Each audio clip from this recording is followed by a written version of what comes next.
Donc, je disais qu'effectivement, donc, on va parler ce soir. Donc, on est très heureux de vous recevoir pour parler de la chute de la maison Sciences Po, un Ben, livre merci qui de m'avoir retrace invité.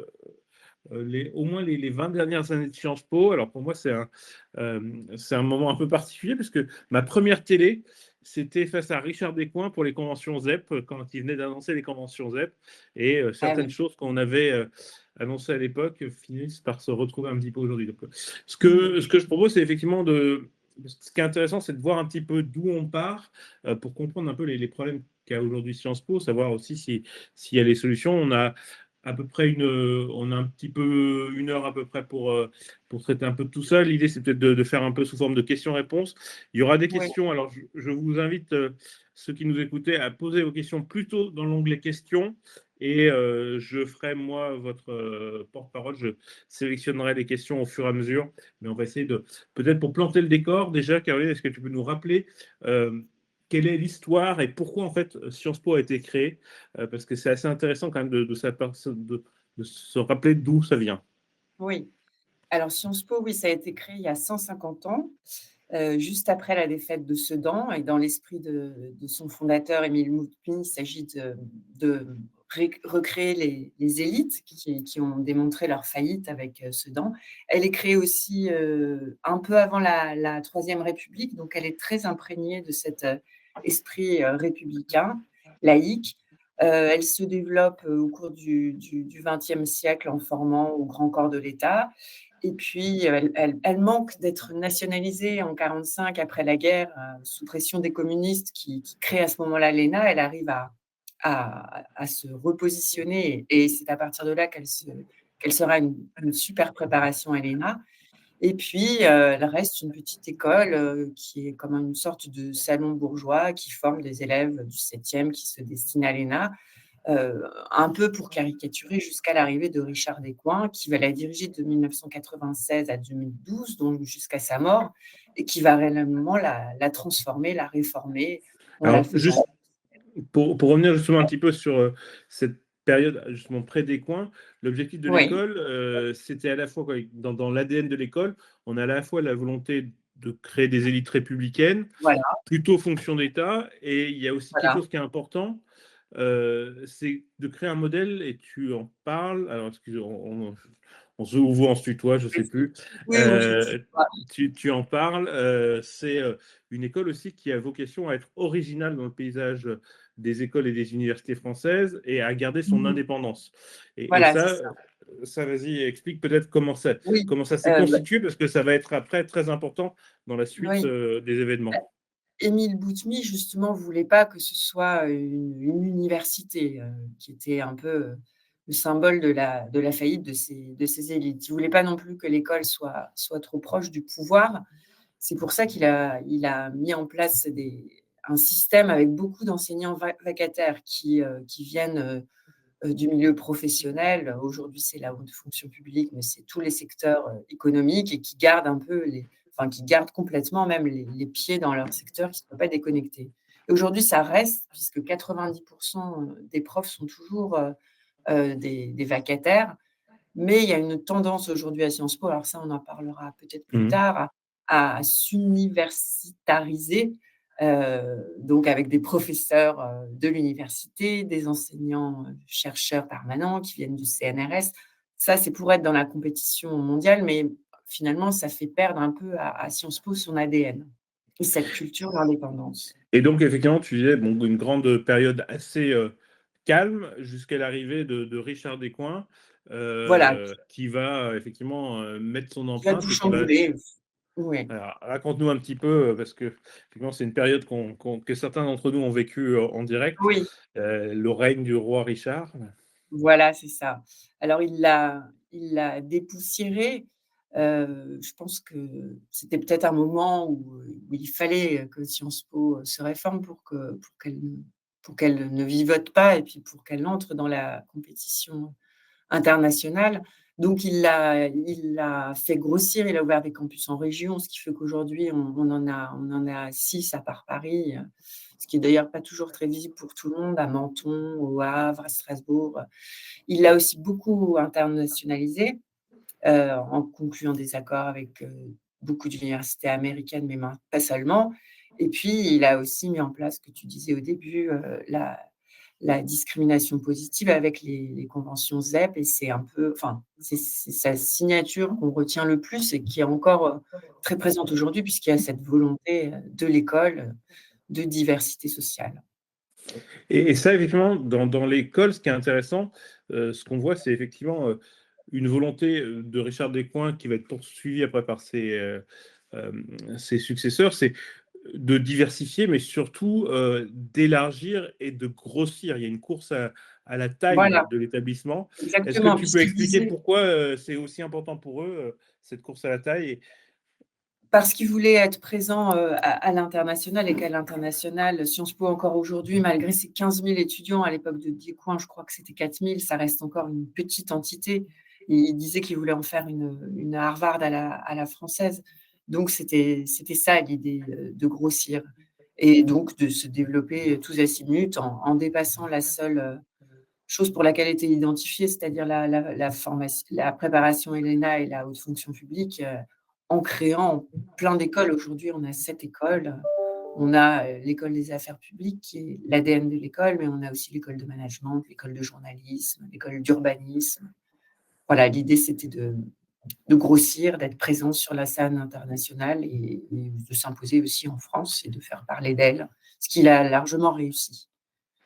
Et donc, effectivement, là-dessus, toujours pour un peu planter le décor, donc, Oui. comme tu dis bien, il y a aujourd'hui, ça a considérablement grossi en tout Mmh. cas, Oui. beaucoup internationalisé. La part des étudiants étrangers, ça représente combien? Et la part des cours en anglais, est-ce qu'on sait à peu près ce que ça représente? Alors, la part des étudiants étrangers, ça représente 52% au global. Ils sont moins nombreux dans le bachelor, dans les 3 premières années, où je crois que c'est 30%, mais ils arrivent massivement en master, où ils sont, 60%. Et là, ça s'explique, on y reviendra sans doute après, par les frais de scolarité. C'est-à-dire, oui, ce que j'ai oublié de dire dans cette, volonté de croître, c'est que c'était aussi l'intérêt d'avoir plus d'étudiants et de s'attirer plus de De- financement. Et alors pour la part des cours en anglais, je ne saurais pas le dire. Par exemple, à Reims, donc qui est le campus spécialisé, puisque chaque campus de région a une coloration géographique. Donc Reims, qui est spécialisé sur, l'Amérique du Nord, les cours sont entièrement en anglais. Ouais, si, on y reviendra, Avec mais j'ai été surpris, même pourtant connaissant bien la CIDEP, que même certaines assemblées générales qu'ils appellent maintenant des town halls Oui, ça c'est d'étudiants les étudiants. se passent en anglais maintenant, de façon à Oui. justement pouvoir mobiliser des gens qui viennent étudier en France sans forcément parler la langue. Oui, c'est sans doute pour ça, mais c'est aussi pour montrer, leur ancrage, international, et puis pour imiter aussi en grande partie les États-Unis, ce qui s'est passé, dans les universités américaines l'année dernière. Donc évidemment, du coup, on a aujourd'hui une école qui est plus internationale, plus de 50% d'étudiants étrangers, Oui, avec finalement des entités à la fois géographiques et là, effectivement, tu le montres bien, certains, alors il n'y a pas de la publicité mensongère parce que certains étudiants étrangers qui veulent étudier à Sciences Po Paris se retrouvent à Menton voilà, ou à Reims ou à ou, ou au Havre, qui est aussi une très jolie ville au patrimoine mmh. mondial de l'UNESCO, mais Oui, c'est pas oui, tout à fait le charme de Saint-Germain quand même. voilà. Et dans le même temps, on a aussi Cela dit, ils euh, arrivent, ces étudiants, je disais, étrangers massivement en master, et les masters, ils se passent à Paris. C'est justement pour, hmm. proposer à ces étudiants étrangers, d'être à et, Saint-Germain, dans la vie et privée. donc, effectivement, il y a vraiment cette volonté de financement. Il y a déjà une première question qui était là-dessus. On a dit en introduction que Sciences Po tenait à son indépendance, mais c'est une indépendance qui est quand même conditionnée par des financements publics. Oui. Euh, et là, est-ce que tu peux rappeler aujourd'hui à peu près le budget de Sciences Po et puis la part des différents financements qui sont pour qu'on comprenne justement les enjeux et qui ont pas mal évolué ces dernières années? Alors le budget, je suis pas très bonne en chiffres, mais de mémoire, je crois que c'est un peu plus de 200 millions d'euros. Donc 260, je crois que tu dis. 260. En tout cas, il se répartit, il y a un tiers qui est la dotation de l'État, la subvention publique, Là où, enfin, aujourd'hui, là où sous Richard Descoings, c'était deux tiers, donc c'est l'inverse. Parce que cette dotation, elle ne progresse plus et que le budget, en même temps, augmente. Surtout que Sciences Po a fait l'acquisition d'un campus, très, très cher, le campus Saint-Thomas, juste à côté, des locaux historiques, qui est ultra moderne. Donc il faut payer tout ça et ce qui paye essentiellement dans les ressources propres, donc en dehors de la subvention publique, c'est pour moitié les frais de scolarité des étudiants, qui sont déjà assez élevés. C'est 20 000 € en master au maximum et 15 000 en bachelor. Et le maximum, c'est forcément le maximum pour les étudiants hors Union européenne. Donc la moitié de ces ressources propres, c'est ces frais de scolarité qui ne sont pas extensibles à l'infini parce qu'on va commencer à trouver que c'est trop cher. On va se rapprocher du prix de certaines universités anglaises. Et le reste, ben, c'est les partenariats, c'est les relations avec les entreprises, c'est les donateurs. Et là-dessus, il y a encore beaucoup, beaucoup de progrès à faire. C'est la formation continue aussi. Et donc, effectivement, on voit que l'internationalisation, elle avait deux objectifs. Un Oui, premier objectif qui est effectivement c'est d'ouvrir les le esprits, mais développement. aussi de remplir les caisses avec Voilà. des étudiants qui payent plus cher, etc. Mhm. Ok, donc je pense qu'on a déjà un peu le point. Maintenant, effectivement, j'aimerais qu'on rentre un peu dans certaines questions qui sont quand même au centre du livre. Tu as parlé effectivement de la volonté de diversification sociale. On a Mhm. l'impression effectivement que ça a été lancé par Richard Descoings avec les conventions ZEP, puis un peu continué par ses successeurs avec notamment la volonté de supprimer le concours d'entrée, Mhm. et que ça a eu une conséquence, et j'aimerais que là-dessus, on en parle un peu plus profondément, c'est qu'effectivement, il y a peut-être une plus grande diversité sociale, et encore, je crois qu'il y a certaines études qui montrent Oui, que c'est pas aussi clair que c'est ça, dans la mobilité. Ouais. Mhm. mais par contre, le prix de tout ça, ça a été une forme d'uniformisation idéologique. Alors, je ne sais pas si c'est le prix de tout ça ou parce que le problème avec Sciences Po, c'est qu'il y a tellement de dimensions qui se mélangent. Parce qu'il ne faut pas oublier que qu'ils ont perdu beaucoup de directeurs et que ça a mis beaucoup d'instabilité, et que la dimension idéologique, elle tient peut-être à des chapelles qui se sont créées. Justement, ces enseignants-chercheurs permanents, au premier rang desquels les sociologues, donc qui sont très marqués à gauche, ont un peu pris le pouvoir. Oui, Mais mais alors, quand même, quand 55% des étudiants, ce que tu montres dans ton étude, oui, votent vote Mélenchon, pour Mélenchon. c'est que dans le Oui, oui, recrutement, on a oui. quand même recruté des gens. Le concours qui rendait les choses un peu anonymes, Mhm. basé sur le mérite, a été remplacé en grande partie par les Un conventions Z, mais surtout recrutement après par des idéologique. dossiers. Oui, oui, c'est ce qu'on peut se dire. Ça, c'est clair que le recrutement sur dossier, ça a donné lieu, d'après les témoignages que j'ai eus, à la fois d'étudiants et puis de membres du jury, qu'il y avait un recrutement idéologique recherchant des engagements et du militantisme à gauche. Mais alors, je ne sais pas si c'est lié ouais, je sais pas. Si c'est lié à la volonté de diversité sociale ou si Non, mais, l'école mais s'est en pas fait, perdue. disons que c'est sans doute pas lié. Mais en gros, autant on a peut-être pu ouvrir, mais en même temps, on a Voilà. uniformisé idéologiquement par des mécanismes qui étaient Ouais, effectivement. bah, c'est-à-dire qu'en mettant fin au concours et en laissant la place à des éléments subjectifs, et ben, ce qui s'est trouvé là, ça a été effectivement la tendance à recruter sous un prisme un peu idéologique et politique, je pense. C'est même Donc, certain. effectivement, alors, pour, un peu pour poursuivre, on a déjà un petit peu parlé, mais on a effectivement cette montée, en fait, en tout cas, d'étudiants très engagés à gauche. Mhm. 55% ont Qui ont voté voté. Mélenchon, Mhm. ce qui est quand même beaucoup plus que la moyenne des Français et beaucoup plus Oui, même que la moyenne des jeunes. c'est Euh, et en 36%. même Ouais. et en même temps, tu as commencé à en parler, il y a eu à un moment donné l'émergence de ce qu'on appelait c'est quoi, la faculté permanente, c'est ça, ou Oui, l'université, c'est ça. Mhm. et donc peut-être explique un peu ce que c'est, le rôle que ça a, et puis quel rôle elle a joué dans l'évolution politique peut-être de cette institution. Mais la faculté permanente, c'est ce que je disais tout à l'heure, ça représente 10% des profs, puisque 90% c'est des vacataires. Donc, c'est 300 personnes qui sont réparties dans les différentes disciplines, histoire, sociaux, droit, économie, politique, et qui sont donc des professeurs permanents qui est finalement un statut. Les étudiants à Sciences Po, je pense, enfin, ne font pas tellement la différence, mais c'est un statut. Donc, ils sont d'ailleurs des statuts assez différents, puisqu'ils peuvent être détachés du CNRS, ils peuvent être rémunérés par la Fondation nationale des sciences politiques. Et avec enfin, globalement, même si c'est des populations plus ou moins variées, c'est un peu une reproduction de ce qui se peut, enfin, des enseignants-chercheurs de l'université. Et pour eux, Sciences Po, c'est pas. Enfin, disons qu'ils sont contents d'avoir le confort de travailler à Sciences Po, mais qu'en même temps, ils n'en ont pas l'esprit, parce que c'est mieux de travailler à Sciences Po qu'à Nanterre ou, je sais pas, à Saint-Denis. Mais pour autant, Sciences Po, c'est pas ce qu'ils recherchent. Donc, je pense qu'il y a eu une volonté un peu de changer les choses de l'intérieur, notamment, alors ça, c'est encore autre chose, c'est la sociologie qui a pris beaucoup de place, hein, en dehors Et du comment seul. tu expliques ça?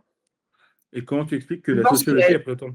la sociologie, ça a été une discipline qui n'a pas toujours été réputée, qui a, qui est montée en puissance et qui s'est infiltrée un peu, enfin infiltrée un peu partout. Je pense que ça, c'est un mouvement mondial. Ça a apparu comme une sorte de nouvelle discipline où on allait découvrir des millions de choses. Et à Sciences Po, ça s'est introduit dans les relations internationales, où là, c'est ce qu'on explique, on ne fait plus une étude des relations internationales, mais on fait une approche sociologisante des relations internationales. Pareil, en politique, au lieu de faire des études politiques, on fait de la comparaison.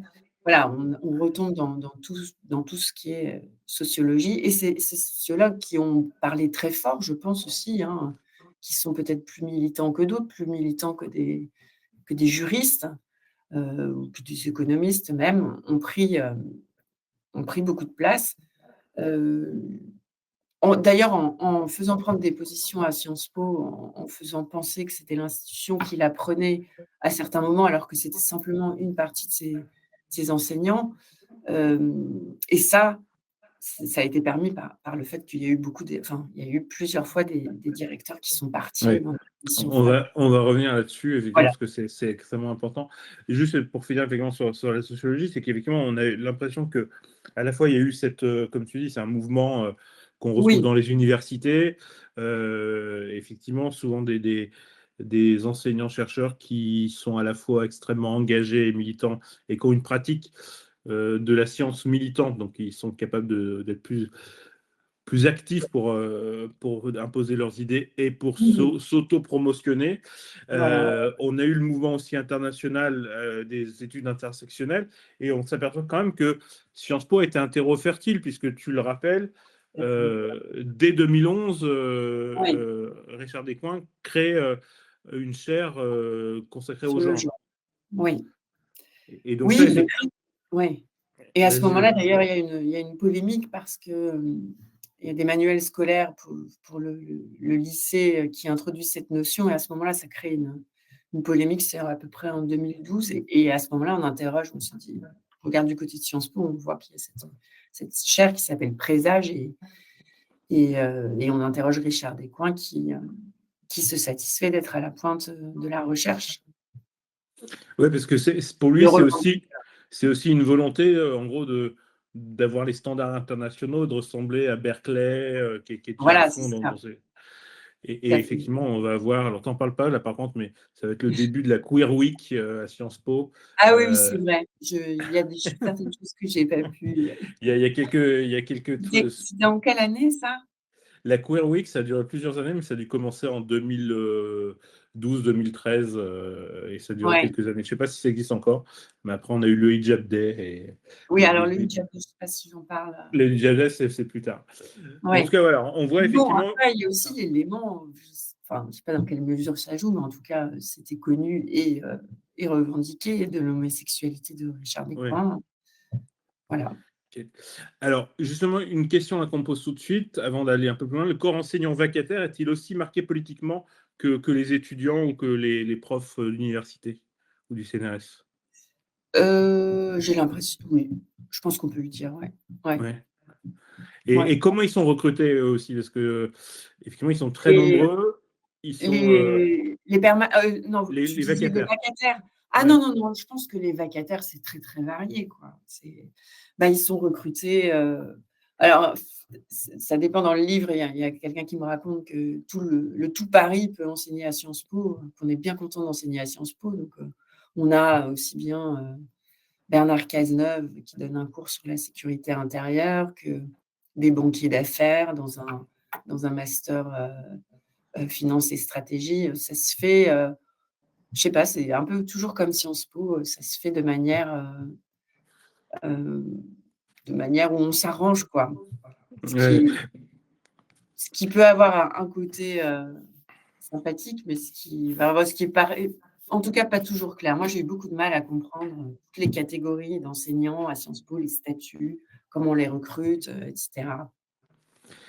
Et donc, effectivement, on en a déjà un peu évoqué à chaque fois. Il y a eu un nombre de crises après la mort de Richard Descoings Oui, qui ont été assez importantes. Et peut-être, voilà, peut-être je te laisse déjà raconter ça, puis après on essaiera d'analyser ce que ça veut dire aussi oui, sur c'est vrai. l'école et sur la manière dont les Donc élites c'est géré. françaises sont représentées. Oui. Après Richard Descoings, déjà, on a une grosse crise de succession qui va durer plusieurs mois, presque un an, je crois, avec des rebondissements.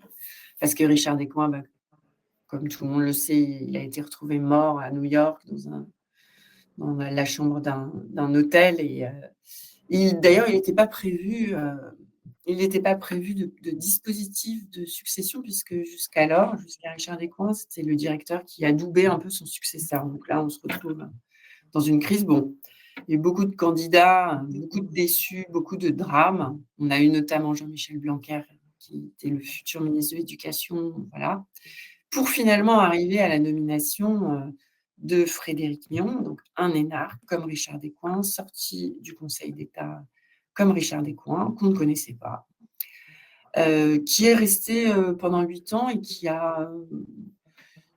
ça a été relativement calme, en dehors de quelques petites polémiques, autour du wokisme et cetera.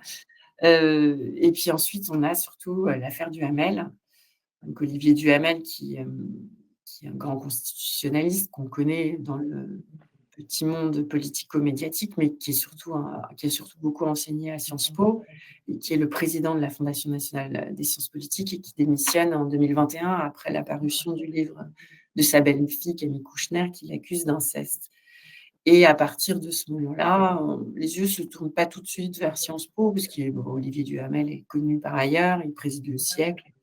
Et puis peu à peu, on se demande, qui savait, dans ce petit monde politico-médiatique comme je l'ai dit.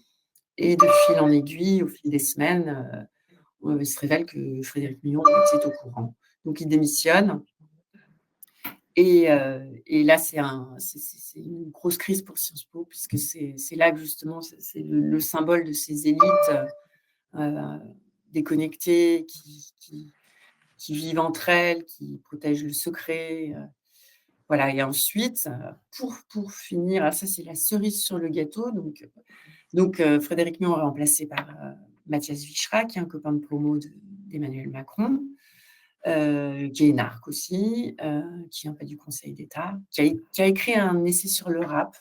C'est tout ce qu'on sait, à peu près quand, on apprend, nous journalistes, qui est le nouveau, directeur. Et puis, comme après l'affaire Duhamel, et la démission de Frédéric Mignon, il y a eu une vague de dénonciation, des violences sexistes et sexuelles, à Sciences Po, sur les réseaux sociaux, ça s'appelle Sciences Sport. Mathias Vichra arrive et explique que sa priorité sera la lutte contre ces violences sexistes et sexuelles. Et puis, un peu plus, enfin, 1 an et demi après, on apprend stupéfait, l'école, mais aussi nous journalistes toujours toujours surpris de ce qui peut bien se passer à Sciences Po, qu'il est placé en garde à vue pour violence conjugale. Et il va tenir quelques mois, mais il va être obligé de démissionner. Les étudiants réclament sa tête. Là, une partie de la faculté permanente réclame sa tête aussi, il y a son portrait qui est affiché partout dans l'école et il démissionne le lendemain de l'amphi Gaza, jour où cet amphi Boutmi rebaptisé Gaza par des militants pro-palestiniens. Voilà. Donc Alors ça oui, donne effectivement, pour revenir un tout petit peu sur ce panorama, c'est vrai que c'est assez impressionnant de voir l'endogamie des directeurs qui ont quand même toujours qui ont deux points communs à chaque fois, des parcours un peu similaires et de ne pas être ceux qui sont les plus en vue parmi les candidats. Ils sont souvent un peu cachés, un peu, on a toujours d'autres candidats qui ont plus de prestige, mais c'est au dernier moment, c'est justement, ça permet peut-être de remettre un petit, tu l'as évoqué en parlant de l'IGML, mais l'institution est faite de telle façon qu'on a effectivement l'IEP, donc Sciences Po, et la voilà. Fondation de sciences politiques, qui en fait est celle qui dirige administrativement l'établissement. Oui, Et, qui et, gère le et- budget, qui fait enfin, dans cette, Fondation nationale des sciences politiques, il y a un collège de fondateurs dans lequel il y a des grands patrons et qui sont un peu, les garants de l'ADN de Sciences Po et qui, à chaque fois, c'est vrai, font pencher la balance, en faveur d'un profil dans lequel dont ils estiment qu'il sera le plus à même de diriger Sciences Po, qui est toujours ce profil très classique d'un énarque, alors qu'à chaque fois, effectivement, tout le monde, enfin beaucoup de gens de l'enseignement supérieur, d'université, des gens de l'ENS, voilà, tentent leur chance et ils sont à chaque fois, éconduits. Mais la dernière fois, d'ailleurs, ça n'a même plus que suscité de critiques, non, tellement on avait l'impression que c'était acquis et puis, peut-être c'est ce qu'on m'a dit aussi, peut-être qu'il y a une certaine, hypocrisie, des enseignants-chercheurs, à Sciences Po permanents qui disent: «Nous, on veut quelqu'un qui connaisse l'université, on veut pas d'un énarque» et puis qui finalement, au bout du compte, sont bien contents d'avoir quelqu'un qui va gérer de loin l'institution pendant qu'eux vont pouvoir reprendre, toute leur place. Donc effectivement, on a eu ça, on a effectivement l'impunité, tu en as parlé avec une multitude d'affaires. Ça nous amène effectivement à parler de deux choses qui vont être la deuxième partie.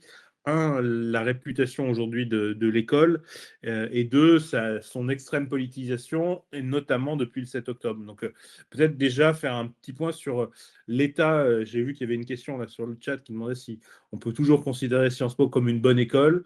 Est-ce que toutes ces affaires, est-ce que ces recrutements ont terni la réputation de l'école et notamment auprès des recruteurs, parce que je sais que c'est un de tes Oui, chapitres. la grande question, ouais. Oui, ça a terni la réputation, c'est clair. Alors, à tort ou à raison, mais en tout cas, la réputation, c'est important. Et d'ailleurs, l'école, elle le reconnaît aujourd'hui avec le nouveau directeur, qu'il y a une crise de réputation. Il faut rassurer à la fois sur l'agitation politique, mais aussi sur le recrutement des étudiants. Et forcément, une crise de réputation, ça a des conséquences sur les anciens qui occupent des postes importants dans plein de secteurs. Des anciens qui, beaucoup ne se reconnaissent pas du tout dans cette agitation d'extrême gauche qui, voilà, que des anciens, mais jusqu'à très récemment, hein, qui ont 30 ans, pour qui les valeurs, laïques et républicaines sont importantes et c'est pas vraiment les valeurs de la France insoumise. Donc du côté des recruteurs, on a vu beaucoup, après l'Amphi-Gaza et l'année de mobilisation, des étudiantes pro-palestiniennes sur les réseaux sociaux, on a vu des recruteurs qui disaient: «Moi, un CV de Sciences Po, je le jette à la poubelle».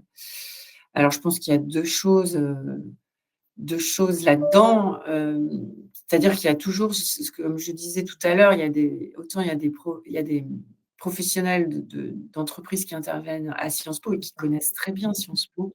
Dans le livre, j'ai, des personnes du Boston Consulting Group qui ont un partenariat avec, le master stratégie et finance et pour eux, enfin, ils connaissent, les étudiants, ils enseignent dans ce master, ils les invitent sur des cas dans leurs locaux, donc pour eux, il y a pas de enfin, l'Amphi-Gaza, c'est un non-événement pour eux.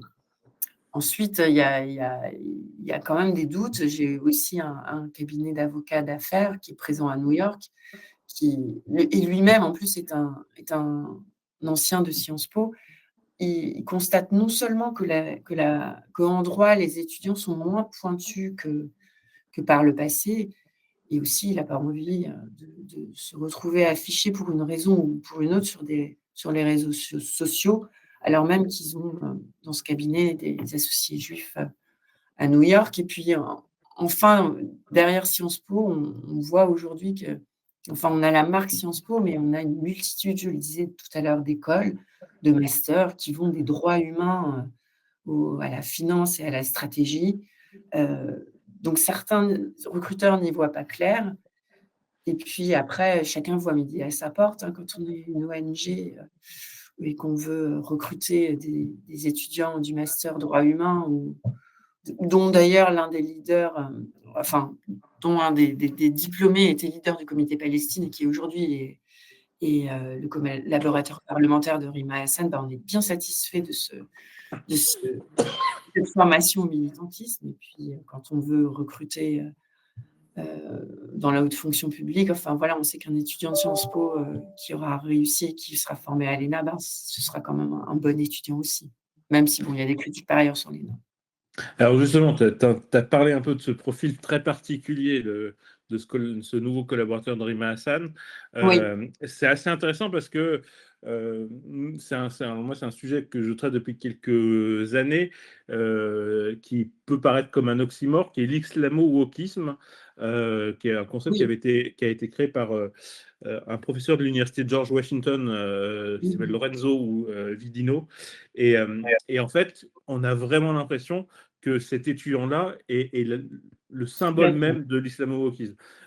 Tu peux rappeler un petit peu son parcours et notamment son sujet de mémoire qui est alors je Qui est l'ai à assez, prononcer. ouais, éloquent et stupéfiant. Ouais, il a fait son mémoire sur l'engagement Mais des queers musulmans aux USA après le 11 septembre. voilà, un Euh, sujet très précis. un sujet très précis et qu'on va retrouver effectivement ce profil-là, on va le retrouver dans tous les mouvements Oui, pro-palestiniens oui, ça dans va les être un universités peu anglo-saxonnes en fait. la figure médiatique de ce mouvement pro-palestinien à Sciences Po, et qui coche effectivement toutes les cases, hein. Je ne sais plus, il vient d'une famille, ses parents sont marocains ou algériens. Il a les cheveux un peu longs, frisés, des boucles d'oreilles, son kéfier, et puis il s'exprime très bien, il est parfait. Il explique d'ailleurs que ses revendications, c'est tout ce qu'on lui a appris à faire à Sciences Po, et ça va être, ouais, le visage de cette mobilisation. Alors justement, peut-être revenir un petit peu sur tout ce qui s'est passé à Sciences Po depuis le 7 octobre, même si effectivement Sciences Po n'a pas été forcément tout de suite le fer de lance de cette mobilisation pro-Gaza. Il y a eu d'autres établissements comme le HESS, Oui, l'ENS, voilà. qui ont été aussi extrêmement durs au début, mais c'est sans doute à Sciences Po que le mouvement a duré le plus longtemps et s'est même Ouais, radicalisé au fil des semaines. Est-ce que tu peux un peu rappeler voilà. tout ça À Sciences Po, en fait, ça a commencé, contrairement à ce qu'on pourrait croire, de notre point de vue, du grand public. On a l'impression que tout a explosé le 12 mars quand ces militants pro-palestiniens du comité Palestine ont rebaptisé l'amphi Boutmi Gaza. Mais en réalité, ça a commencé à Menton. Donc, Menton, c'est le campus de région qui est spécialisé sur le Moyen-Orient, où il y a 60% d'étrangers qui viennent du monde arabe, mais aussi des États-Unis, et où, dès le début, il y a eu, Science Palestine, c'est une association qui a, dès le début, dénoncé une guerre entre les opprimés et les oppresseurs, les colonisés et les colonisateurs, donc après l'attaque d'Israël par le Hamas. Mais ça, on n'en a pas entendu trop parler. En fait, effectivement, c'est cet amphi-Gaza, donc le 12 mars 2024, et ça se diffuse très vite parce qu'il y a des images qui se répandent sur les réseaux sociaux, où là, on voit cet amphi-Boutmi qui est occupé par une dizaine de militants du comité Palestine, là, qui est un comité non reconnu à Sciences Po, hein. C'est un collectif officieux, anonyme. D'ailleurs, ils sont masqués, ils portent des kéfiers, ils ont mis des drapeaux palestiniens dans la salle. Et puis, ils ont organisé des conférences, dont l'une sur la judaïté et l'antisionisme. Et alors déjà, rien que tout ça, puis on a des slogans pro-Gaza, comme on a pu les entendre déjà aux États-Unis. Et puis surtout, le soir, on a l'Union des étudiants juifs de France de Sciences Po qui rapporte cette phrase: «Ne la laissez pas entrer, c'est une sioniste», qui aurait été prononcée à l'encontre d'une de ses militantes. Et alors là, ça explose, puisque tout le monde entre dans la partie, contrairement à l'ENS ou le HESS, où je dirais peut-être les choses se sont passées tranquillement et sans que ça fasse trop de bruit. Là, les députés, enfin beaucoup de politiques ont pris la parole. On a eu Emmanuel Macron et l'exécutif qui ont été presque, enfin, sans doute obligés de prendre la parole, puisqu'on est dans une forte montée de l'antisémitisme. Et puis, on a Jean-Luc Mélenchon qui, justement, à l'époque, a commencé sa tournée des facs et qui a fait de Gaza son thème de prédilection pour les élections européennes, et qui, voilà, voyant ça à Sciences Po, c'est une aubaine pour lui. Et d'ailleurs, dans les jours qui suivent, il va remplir l'amphi Boutmi, où il donne une conférence. Donc, c'est peut-être la raison pour laquelle il y a eu autant de retentissement. Et puis, ce qu'on disait encore au début, ils n'ont plus de directeur à ce moment-là, précisément. Alors, il y a ça, et puis il y a quand même un autre élément, c'est effectivement, tu parles à un moment donné d'une association qui va être un peu le fer de lance de tout ça, qui est aussi l'association Students for Justice in Palestine, Oui, qui est une association pour le coup internationale, oui. et qu'on va retrouver dans tous les mouvements et qui va coordonner. Nous, on a même trouvé des boucles Telegram qui étaient faites, Ah oui. qui avaient été créées en Iran et qui coordonnaient Ouais. les mouvements de toutes les associations pro-Gaza dans les Mmh. universités américaines, mais Sciences Po était aussi dans la boucle. Oui. Donc, est-ce que effectivement, il y a eu un moment donné où euh, profitant de l'image de Sciences Po, certains groupes internationaux ont aussi essayé de faire un peu d'ingérence. Bah oui, je pense que alors cette association, elle a été créée à Sciences Po un peu avant le 7 octobre. Bah oui, je pense qu'ils en ont profité. Puis malgré tout, c'est une association reconnue, contrairement au Comité Palestine qui est anonyme. Donc elle a pu organiser Alors, juste des peut-être invité d'ailleurs Rima Hassan. Oui. Juste peut-être précis, parce que moi, quand on dit reconnu, c'est reconnu à Sciences Po. C'est une procédure un peu particulière de Sciences Po. C'est pas qu'elle est reconnue Oui, oui, bien internationalement. sûr, elle est reconnue à Sciences Po. Elle a été élue parmi voilà, les étudiants ont voté pour cette association qui s'est présentée, et donc elle est reconnue, c'est-à-dire elle a le droit d'organiser des événements, elle a le droit de tracter, enfin voilà, tout ce que peut faire une association, en fait. Voilà. Euh, Euh, alors, je vois que justement, il y a quelques questions déjà un peu alors certaines qui sont qu'on a déjà sur d'autres sujets qu'on n'a pas traités, mais est-il vrai que certaines recrues issues de la diversité ne payent pas de frais de scolarité? Ben, les frais de scolarité, oui, ça va en fait de 0 à 15 000 en bachelor et de 0 à 20 000 en master. Ça dépend de ses revenus. Donc, on peut très bien ne payer 0. En fait, c'est un système de redistribution. Les plus riches payent Hmm. pour les plus pauvres. Donc, oui, on peut payer 0. Alors, deux questions qui sont plus dans cette partie-là. Et la première, donc, on a entendu parler d'insultes antisémites aussi vis-à-vis des étudiants juifs à Menton. On a un petit Oui, peu parlé déjà. Menton, ça oui. a été un peu le Mmh. point d'endroit. Et puis, l'autre question qui m'amène peut-être à la dernière partie de notre discussion, c'est sur les discriminations politiques. Alors, là, la question, c'est est-ce qu'il y en a dans les admissions? On peut peut-être y revenir, mais je pense qu'on en a Ouais. déjà parlé. Ouais. Mais est-ce que, moi, la question est plus large, c'est est-ce qu'on peut encore parler politique à Sciences Po? Heu, Ça dépend de quelle politique.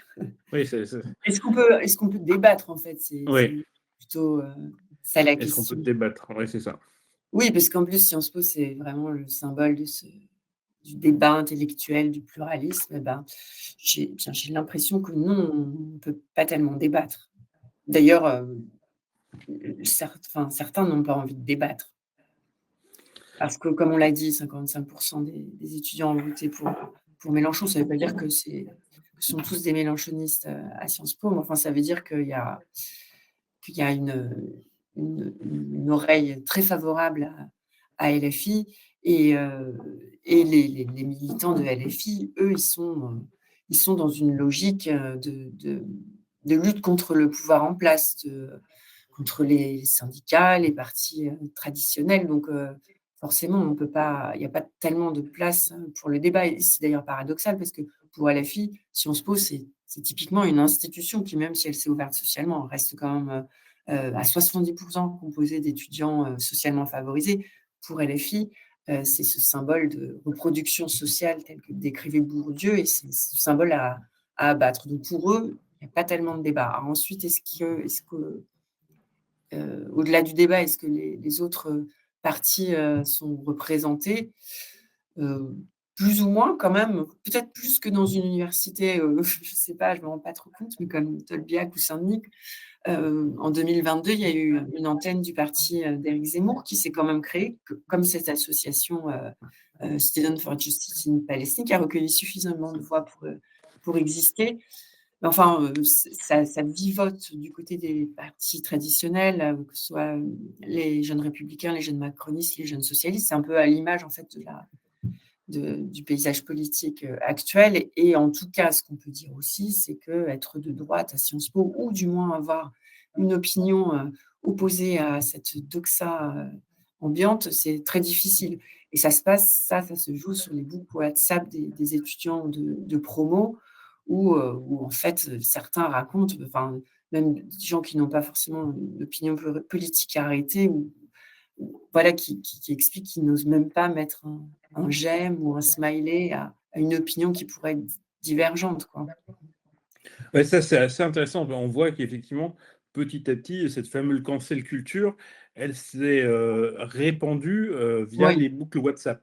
voilà, Les oui, boucles WhatsApp ont finalement plus que la politique classique par des voilà. associations. Oui, oui, ça passe, Il y a une ça forme passe. de harcèlement Oui, qui est d'ailleurs aussi vrai sur la politique. Il y a d'autres étudiants, tu en cites, qui sur des questions de violence sexuelle, etc., ont eu voilà, l'impression de se faire totalement blacklister parce qu'ils ont eu un propos exactement. malheureux.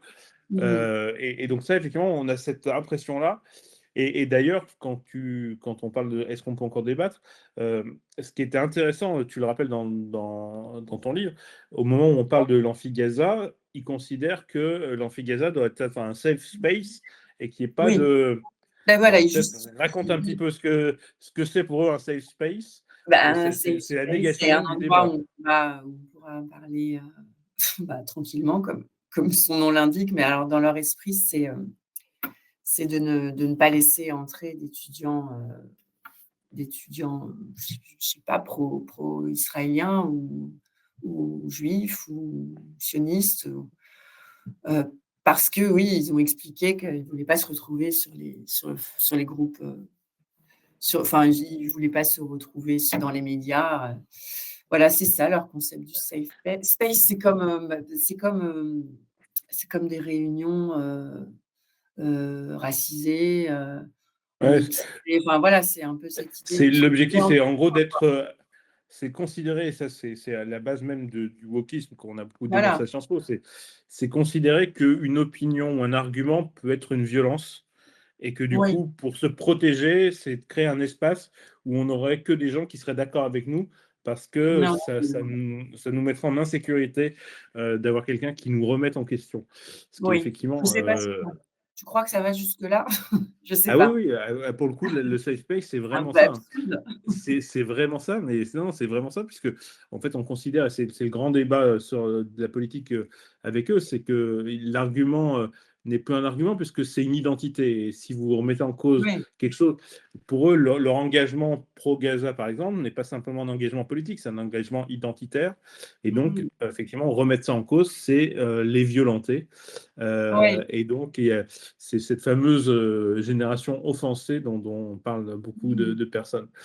Oui. Euh, alors, il y a plein de petites questions un peu subsidiaires qui arrivent. Gilles, à propos de Gilles Kepel, et ça me permet de parler de Gilles Kepel et de Pascal Perrineau. Est-ce que Gilles Kepel a été vraiment interdit d'enseignement à Sciences Po, comme Pascal Perrineau? Pourquoi Pascal Perrineau il y a eu une petite polémique au moment où son émérite, alors je ne sais plus comment on dit, son Émérita, statut de oui. prof émérita, n'a pas été poursuivi. Est-ce que tu Oui. peux rappeler ces deux personnalités? Alors Gilles Kepel, il me semble qu'il est plutôt, Alors, enfin, il n'enseigne plus. alors je sais pas exactement quelle est l'affaire. En tout cas, au moment où il est parti, il y a Oui, eu en une tout cas, il polémique. est évident que Gilles Il Kepel y a eu une polémique disant que, en tout cas, lui dit qu'on n'a pas renouvelé sa chaire d'islamologie à Sciences Po parce que c'était compliqué ah oui, pour oui, lui. bah, certainement. De même qu'on demande, que tous les ans, les étudiants demandent la démission de Dominique Régnier, parce que c'est un prof, Mhm. de droite. Et puis en ce qui concerne Pascal Perrineau, Pascal Perrineau, il n'a pas la langue dans sa poche. Et l'année dernière, il a dénoncé, les mobilisations, enfin, il a dénoncé l'islamo-gauchisme en utilisant, ces mots, voilà, en parlant de ce diktat d'une minorité, agissante. Et effectivement, il était, professeur émérite, ce qui est un titre, en fait, et on ne lui a pas renouvelé. Hem Voilà, c'est plutôt symbolique, ça l'empêche, il continue toujours, d'enseigner, hein, mais ça montre un petit peu, je ne sais pas si on peut parler de bassesse, enfin, en tout cas de petite vengeance. Et puis, enfin, il continue d'enseigner et puis il est aussi président des Les diplômés, anciens. des alumni, et à ce titre, il fait toujours bien entendre sa voix. Alors, Enfin, ça d'ailleurs, serait mieux avec le nouveau directeur, hein, donc là, voilà, il on y a va peut-être peut-être une finir. redistribution des cartes. Euh, effectivement, on va peut-être finir un peu là-dessus. Il y a eu après, au-delà de tout ce qu'on a déjà dit sur les étudiants, la politisation, ça a eu deux conséquences aussi très concrètes pour la réputation de l'établissement. C'est que certains étudiants militants ont à la fois contesté les partenariats avec des entreprises privées qu'avait Sciences Po, et s'en sont pris aux alumni, donc aux anciens et aux donateurs. Donc on peut Oui, peut-être un peu parler de ça pour clore la période oui, très dure, agité. et pour conclure après, Ouais. peut-être nous expliquer comment tu vois Mmh. maintenant l'évolution avec le nouveau directeur qui a décidé de remettre de l'ordre, et est-ce que c'est possible, et comment tu vois l'avenir de cette école-là? Mmh mh. Oui, on a eu des des actions coup de poing. C'est un peu, ce que je décrivais tout à l'heure avec ces militants d'extrême gauche, donc des actions auxquelles, nous ont pas habitués, les syndicats, traditionnels. Donc par exemple, là, en juin, on a la Garden Party des anciens qui est organisée sur le campus de Saint-Thomas, donc ce fameux campus, que Sciences Po a acquis il y a pas longtemps, qui est au cœur de Saint-Germain-des-Prés, ultra moderne. Et donc ces invités de marque, arrivent, et là, des flaques de peinture rouge sont répandues, et par des militants pro-palestiniens qui demandent une minute de silence pour Gaza, qui clament des slogans, pro-palestiniens, et sont obligés, forcés de marcher dans ces flaques, rouges, avant d'entrer, dans l'enceinte du campus. Et puis à l'intérieur, ces militants qui sont masqués, ils dénoncent enfin, la soirée est sponsorisée par Coca-Cola, et ils dénoncent, enfin, ils accusent Coca-Cola d'avoir des liens avec Israël. Donc, ils dénoncent tout ça, ce qui ne les empêche pas d'ailleurs de profiter du buffet. Donc voilà, donc ça a été très marquant quand même pour des anciens qui sont très choqués, quoi, qui se reconnaissent pas du tout, enfin voilà, et parmi ces anciens, c'est des anciens qui donnent, des gros donateurs, enfin, ou des petits et moyens donateurs. Et puis on a en septembre le Forum des métiers, et là on a les stands de L'Oréal, Carrefour et Dassault Systèmes, qui sont sur lesquels il y a des mains rouges qui sont apposées, et puis c'est des stands qui sont dégradés, donc forcément pour les entreprises présentes, c'est pas génial pour l'image. Et puis effectivement, elles sont accusées, alors soit de partenariat avec Israël, soit d'être tout simplement le grand capitalisme, hein, parce qu'il y a ça quand on rentre dans le Mmh. hall de Sciences Po, ce qu'on appelle la péniche. Un jour, on dénonce les grandes banques pour leurs investissements fossiles. Le lendemain, ce sera autre chose. Donc, voilà. Effectivement, il y a un exemple qui est marquant. Alors, Sciences Po est malheureusement pas la seule établissement, puisqu'il y a Non. eu la même chose à Polytechnique, Oui, voilà, avec le dans les Total. écoles d'agriculture, AgroSup, Oui. mais Total, par exemple, qui était un partenaire historique et qui donnait des bourses Mhm. pour les Oui, étudiants, a été oui. obligé d'arrêter de donner des bourses parce qu'ils ont considéré que donner des bourses, c'était déjà être complice des énergies fossiles. Donc, voilà, on voit un peu l'état d'esprit. Alors, comment tu vois l'avenir, sachant que a priori, même si c'était peut-être pas ton objectif, là, dans le chat, je vois que beaucoup se disent à quoi sert vraiment Sciences Po? Est-ce qu'on ferait pas mieux de supprimer les financements publics? Donc, est-ce que tu penses qu'on peut continuer à financer et espérer que Sciences Po redevienne une école d'excellence, ou est-ce qu'il faut plutôt se dire que l'excellence va se retrouver ailleurs? Et effectivement, on voit des universités qui ont monté des filières d'excellence dans les universités, comme à Paris 2 ou. Oui, oui, bien Voilà. sûr. Donc, comment tu vois ça? Est-ce que Sciences Po peut toujours être un endroit où on formera les élites de demain? Et est-ce que c'est le bon modèle? Alors pour ce qui est de couper les financements, même si l'État a des contraintes budgétaires, je ne pense pas qu'il le fera parce que, bah, pour tout ce qu'on a évoqué, hein, les liens entre Sciences Po et l'État, et cetera. Ensuite, est-ce que ça reste enfin, est-ce que ça peut rester une bonne école d'excellence? C'est difficile à dire. Enfin, en tout cas, elle a quand même pas mal d'atouts, hein. Elle est bien située dans Paris. C'est la seule école dans les sciences humaines et sociales. Elle recrute quand même, enfin, malgré tout, elle est sélective. Elle permet d'éviter la prépa. Elle, elle est assez unique en son genre. Alors après, c'est vrai qu'il va falloir, je pense, que Sciences Po revoie son offre parce que comme on l'a déjà évoqué, on a l'impression que ça part un peu dans tous les sens et que entre l'école de journalisme, l'école de management, les affaires publiques, on ne sait plus trop où on est. Ce qu'elle va devoir faire, c'est donner enfin, si elle le souhaite, hein, c'est donner des gages sur sa sélection, c'est-à-dire afficher des critères de sélection objectifs, pas simplement dire on recrute sur dossier et sur entretien, ce qui, on a vu, laisse la place à l'idéologie. C'est ce qu'elle a commencé à faire en prenant en compte le bac de français jusqu'à maintenant, enfin depuis la suppression du concours, ça comptait pour 5% les notes du bac de français. Aujourd'hui, ça compte, depuis cette année avec le nouveau directeur, 60%. Et alors, ils expliquent que déjà, il y a un effet, puisqu'on n'a pas parlé de ça, mais avec la suppression du concours, il y avait des lycées parisiens d'excellence, que ce soit public, Louis-le-Grand, Henri IV, mais aussi privés, comme Franklin ou Stanislas, qui avaient l'habitude de fournir de leurs élèves à Sciences Po, qui ont vu leurs effectifs diminuer subitement depuis la suppression du concours. Et là, cette année, Sciences Po m'a donné des chiffres justement en me disant qu'à Franklin, il y en avait 0 l'année dernière, il y en a 5 cette année. Et qu'à Louis-le-Grand, il y en avait 4 l'année dernière et 11 aujourd'hui. Donc, ça veut dire qu'ils ont envoyé quand même des signaux à l'adresse de ces lycées de retour à l'excellence. Ensuite, bon, c'est difficile de changer une situation en place où les choses sont installées. Par exemple, dans les jurys, il va falloir, enfin, je pense que la direction aimerait revoir les jurys de sélection justement pour mettre fin à certaines dérives. Enfin, je ne sais pas si on peut parler de dérives, mais en tout cas pour mettre en place des objectifs, des critères objectifs. Ensuite, on a parlé aussi du retour à l'ordre avec Louise Vassy, qui effectivement a appelé la police, qui a qui a suspendu, qui a exclu temporairement des étudiants, donc ce qu'on n'avait pas vu jusqu'alors, hein, par les directeurs précédents.